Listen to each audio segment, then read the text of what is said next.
Le coffre s'ouvre. Une seconde d'attente, puis 2 secondes, puis le cri, brutal, sourd.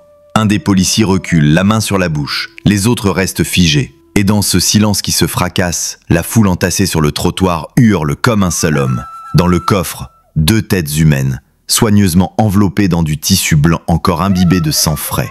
Et l'un des agents, comme frappé par la foudre, murmure, les larmes déjà aux yeux. C'est ses filles, Shizaram et Déborah.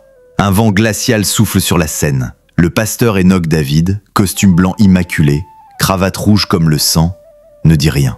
Il regarde droit devant lui, détaché, presque paisible. Une larme unique coule sur sa joue.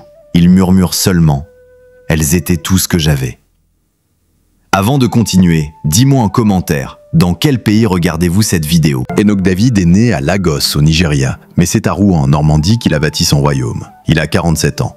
Pasteur, chef spirituel, guide des âmes perdues, il aime dire qu'il n'a pas choisi Dieu, c'est Dieu qui l'a choisi. Marié depuis 22 ans à Rachel, il est père de 2 filles, Shizaram, 17 ans, et Déborah, 14 ans. Une famille unie, vue de l'extérieur. Toujours en première ligne dans les croisades, les prières de délivrance, les offrandes de guérison. La chapelle du feu divin, qu'il a fondée à Petit-Quevilly, est vite devenue un repère pour les âmes en souffrance, un phare dans la brume de l'exil et des douleurs passées.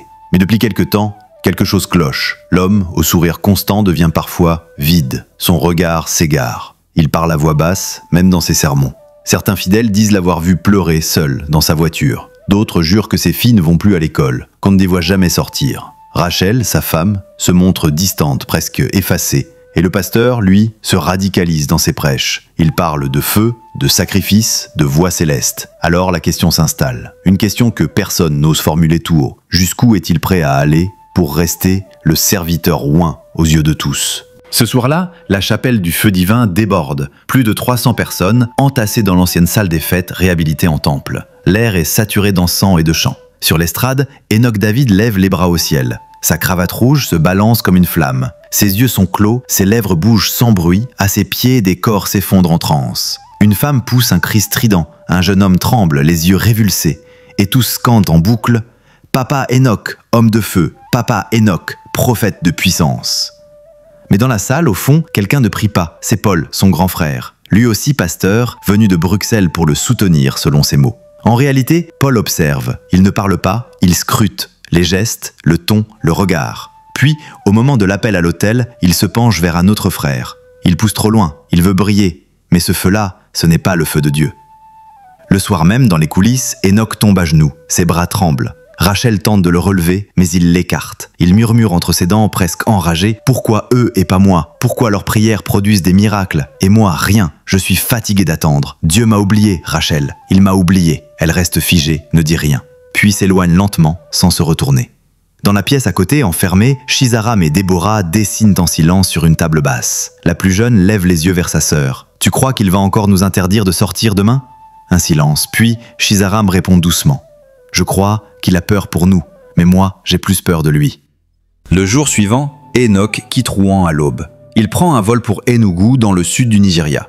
Officiellement, il va se ressourcer. Officieusement, il part consulter un homme dont on ne parle qu'à voix basse, frère Feu. Un vieillard maigre au regard trouble, vivant reclus dans une case de boue cuite entourée d'ossements d'animaux et de calebasses noircies. Là-bas, le silence pèse plus que les mots. Enoch entre, s'agenouille. Frère Feu ne sourit pas. Il l'observe longuement, puis souffle d'une voix grave, rauque, presque inhumaine. « Tu veux du pouvoir? Tu veux le feu? Alors, écoute bien. Certains vases portent la lumière, d'autres doivent la créer. Et pour cela, il faut nourrir les esprits, pas avec des psaumes, avec du sang. » Enoch se redresse, tremblant. Il secoue la tête. « Non, je ne suis pas venu pour ça. Je veux seulement comprendre ce que mes frères font. » Le vieil homme rit. Un ricanement sec, sans joie. Tes frères font semblant. Toi, tu veux vraiment briller. C'est pas la même chose. Il quitte la case, il fuit, monte dans un taxi, roule vers l'aéroport. Mais le soir même, dans sa chambre d'hôtel, il ne trouve pas le sommeil. Les mots de Frère Feu tournent en boucle dans son crâne. Certains vases doivent la créer. Il se lève, ouvre la Bible, la referme, allume la télé, l'éteint. Puis, dans un souffle brisé, et si c'était vrai? Et si Dieu attendait de moi une preuve? 2 jours plus tard, il retourne voir Frère Feu. Dans l'arrière-cour de la case, la nuit est sans lune. Le sol est nu, noirci par le feu. 4 bougies rouges tracent un carré autour d'un petit autel de pierre. Enoch est torse nu, couvert de poudre blanche. Devant lui, Frère Feu récite des mots dans une langue que lui-même ne comprend pas. Des tambours résonnent au loin, mais personne ne les frappe. L'air est lourd, viscéral. « Agenouille-toi » ordonne le vieil homme. Enoch obéit. Il sue à grosses gouttes. Son regard est fixe, absent. Il semble ne plus être là. Frère Feu sort un petit couteau, recourbé comme une griffe. Il trace un trait sur la paume d'Enoch, laisse couler quelques gouttes sur la pierre.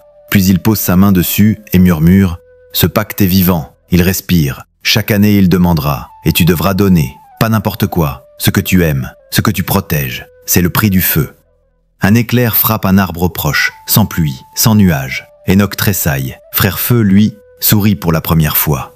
Le feu est en toi maintenant. Prêche et regarde ce qui arrive. Quand Enoch rentre en France, tout change. Dès la première prédication, une femme stérile depuis 10 ans s'effondre au sol. 3 mois plus tard, elle est enceinte.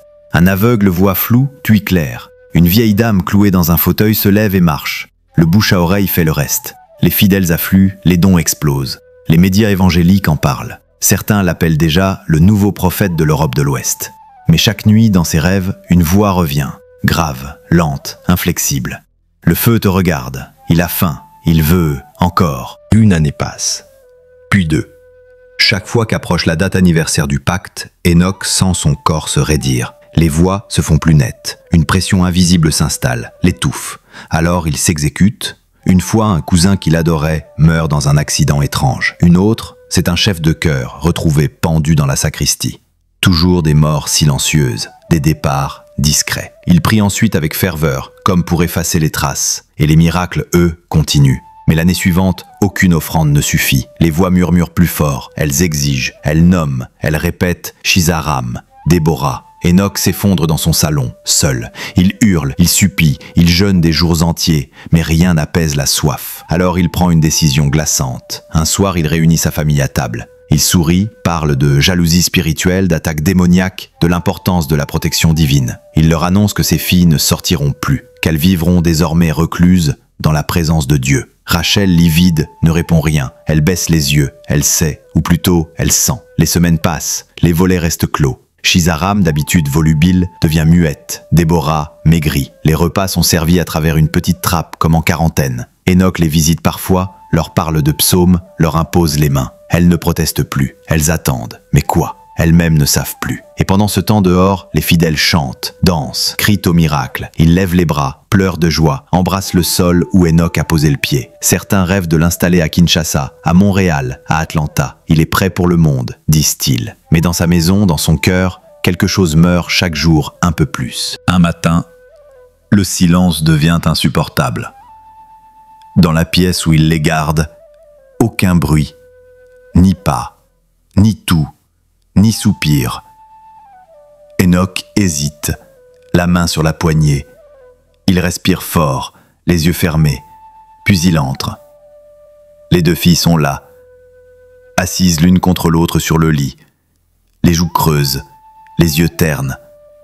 Shizaram fixe le mur. Déborah tient un petit carnet entre les mains, couvert de dessins de feu, de croix noires, de visages sans bouche. Elle ne crie pas, ne pleure pas. Elle le regarde, longuement. Et dans ce regard, il ne lit ni haine, ni amour, juste une question muette. Pourquoi tu nous fais ça ? Il recule, referme la porte, puis passe la journée à tourner en rond. Dans sa tête, une guerre sans issue. La voix du pacte, sourde et rythmée, revient. Ce que tu aimes, ce que tu protèges, ce que tu refuses de perdre. Et en écho, un souvenir. Celui du vieil homme à Enugu, murmurant « Le feu, pour brûler, doit consommer ce qu'il y a de plus pur. » Le soir, il ne rentre pas chez lui. Il dort dans son bureau de l'église. Il prie, hurle, frappe les murs, saigne des poings. Personne n'entend, personne ne doit entendre. Le lendemain, il revient, monte l'escalier, porte un plateau. Dessus, du jus d'hibiscus, 2 petits pains et un petit flacon brun. Il entre. Les filles sourient, timidement. Il s'assoit près d'elles, leur parle doucement. Il dit qu'il a réfléchi, qu'il a eu une révélation, qu'elles vont bientôt être libérées. Puis, sans trembler, il ouvre le flacon. Le liquide est inodore, presque sucré. Il le verse dans les 2 verres sans un mot, sans un frisson. Shizaram le regarde, méfiante. Déborah, elle, hésite. Puis par réflexe d'amour, elle prend le verre. Enoch les regarde boire, doucement, lentement, jusqu'à la dernière goutte.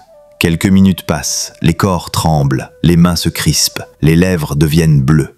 Et les yeux se figent dans un regard d'incompréhension totale. Aucun cri, aucune plainte, seulement un dernier souffle, léger, brisé, éphémère. Il les allonge avec soin sur le lit, lisse leurs cheveux, ferme leurs paupières, puis il s'agenouille, et pour la première fois depuis longtemps, il pleure. Non pas des larmes de peur, mais des larmes de calme, comme si le combat était terminé, comme si Dieu s'était enfin tourné vers lui. Il reste là toute la nuit, dans cette pièce devenue sanctuaire. Puis à l'aube, il les enveloppe dans des tissus blancs, comme pour un dernier rite. Il les place dans le coffre de sa Jeep, roule jusqu'à la Seine, s'arrête, réfléchit, puis bifurque. Il va se livrer. En chemin, il appelle anonymement la police. « Jeep noir, vitre teintée, contrôlez-la, vous comprendrez. » Quand les agents l'arrêtent, il ne résiste pas. Il sourit même. Et quand il demande d'ouvrir le coffre, il refuse d'abord, propose de l'argent, puis finit par céder. Le reste, vous le savez. Au commissariat central, l'ambiance est irréelle. Un silence glacé enveloppe les murs malgré les éclats de voix, les va-et-vient, les cliquetis de clavier. Dans une salle d'interrogatoire faiblement éclairée, Enoch David est assis. Son costume blanc est froissé, taché. Sa cravate rouge a été retirée. Ses mains sont posées à plat sur la table et son regard n'accroche plus rien. En face de lui, un officier prend la parole, la gorge serrée. « Pasteur David, pourquoi ? Pourquoi vos propres filles ? Pourquoi elles ?»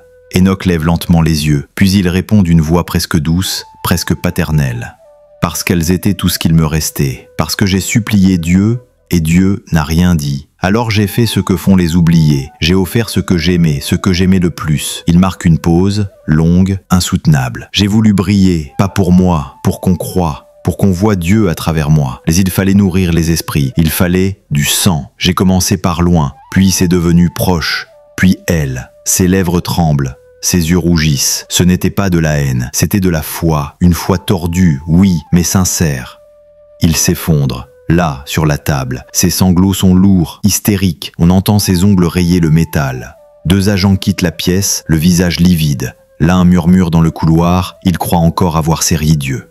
Pendant ce temps, dans un petit village de Normandie, une vieille femme voit les images au journal télévisé. Elle tombe à genoux, elle crie « Non, pas mon Enoch, pas mon bébé ». Et à des milliers de kilomètres de là, Paul, Toshi et Caleb, les 3 frères, se réunissent dans une pièce fermée. Aucune parole, aucun reproche, juste des regards. Puis, Caleb murmure simplement « Nous avons éveillé quelque chose que nous ne comprenions pas. »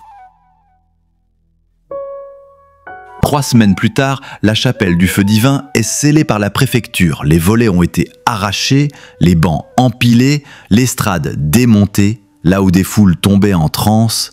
Il ne reste que des papiers froissés, des bibles ouvertes, des photos abandonnées. Les murs sentent encore l'huile d'onction. Mais plus personne ne vient. Même les pigeons hésitent à s'y poser. Les fidèles sont partis, certains disent avoir été trompés, d'autres murmurent que le pasteur a été sacrifié par l'État. Les plus fervents prient en silence dans leur cuisine, espérant que le feu revienne, mais il ne revient pas. Rachel, elle, a quitté la maison. On l'a vue pour la dernière fois à la gare de Lyon, un sac noir à l'épaule. Une amie témoigne. Elle avait les yeux éteints, elle n'a rien dit, juste, elle a disparu. Le procès d'Enoch David approche, mais il ne parle plus, il ne mange presque plus, il prie en boucle, il s'adresse à quelqu'un que personne ne voit. Parfois, il se frappe le torse, parfois il rit, puis pleure, puis recommence. Il refuse toute visite, même de ses frères. Quand un aumônier tente de l'approcher, il le fixe et dit seulement « Tout pouvoir ne vient pas du ciel ». Dans la cellule, le blanc de son ancien costume est devenu gris. La cravate rouge n'est plus qu'un chiffon au fond d'un tiroir. Il ne se regarde plus dans le miroir car ce qu'il verrait n'est plus un homme, seulement un vide brûlé par le feu. Et vous, si une voix vous murmurait chaque nuit que votre foi n'est pas assez forte, si votre entourage brillait pendant que vous restiez dans l'ombre, jusqu'où seriez-vous prêt à aller pour ne plus être oublié? Laissez un commentaire, on lit chaque mot.